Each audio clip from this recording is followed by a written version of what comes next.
देखिए, polar covalent bond और non polar covalent bond, ध्रुवीय सहसंयोजक बंधन और अध्रुवीय सहसंयोजक बंधन क्या है?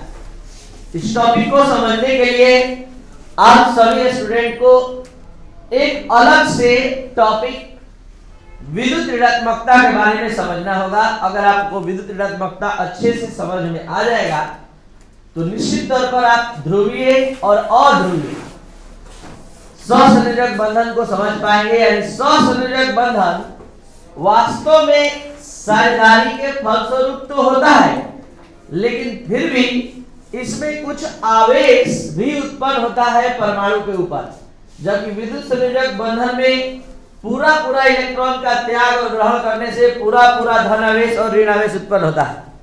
लेकिन यहाँ पर भी धन ध्रुव और ऋण ध्रुव बनने का बात हो रहा है, तो आखिर कैसे, किस आधार पर? इसके लिए सबसे पहले विद्युत ऋणात्मकता क्या है ये समझना पड़ेगा आप सभी स्टूडेंट को। तो एक अणु है HCl। इस HCl अणु में H के बाह्यतम कक्ष में 1 इलेक्ट्रॉन होता है और Cl के बाह्यतम कक्ष में 7। तो यहाँ एक इलेक्ट्रॉन की साझेदारी, परस्पर साझेदारी हो तो गई, लेकिन यहाँ ये जो इलेक्ट्रॉन युग्म है जिसको हम लोग यहाँ बंधित युग्म कहते हैं, ये वास्तव में दोनों परमाणु के बीच में नहीं रह पाता है।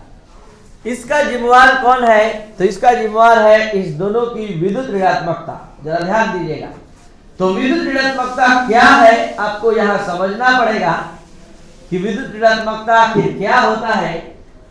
तो किसी भी अणु में, शुरू से समझा रहे हैं, ध्यान दीजिए, किसी भी अणु में परमाणु के चारों ओर 2 तरह के इलेक्ट्रॉन युग्म होते हैं।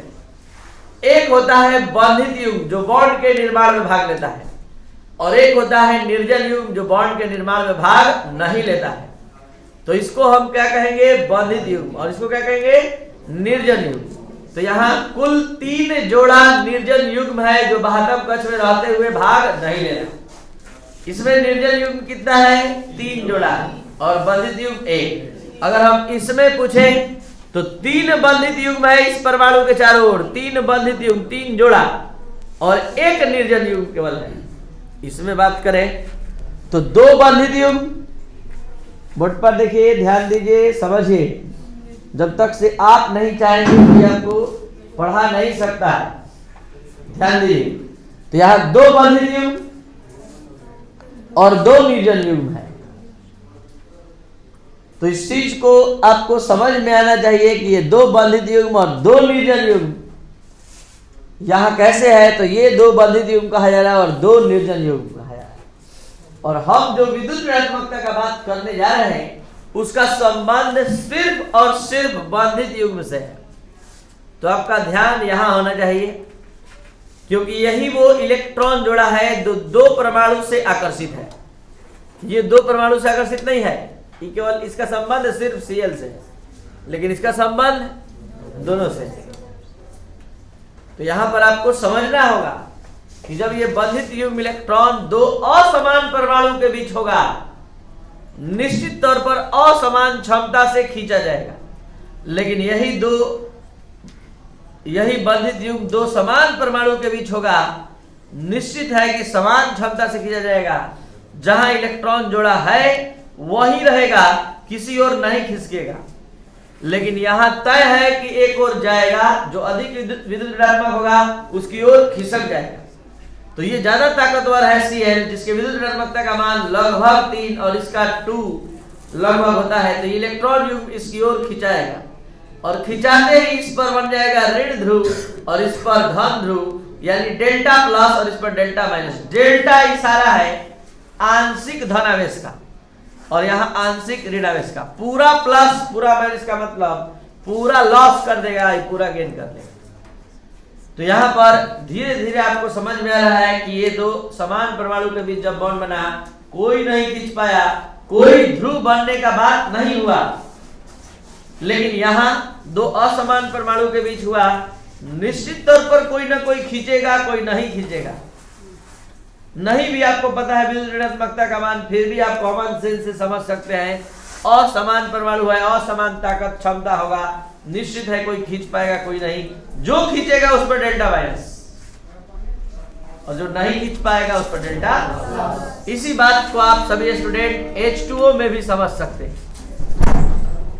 H2O में भी समझ सकते हैं। तो यहां H2O O केंद्रीय परमाणु के रूप में है।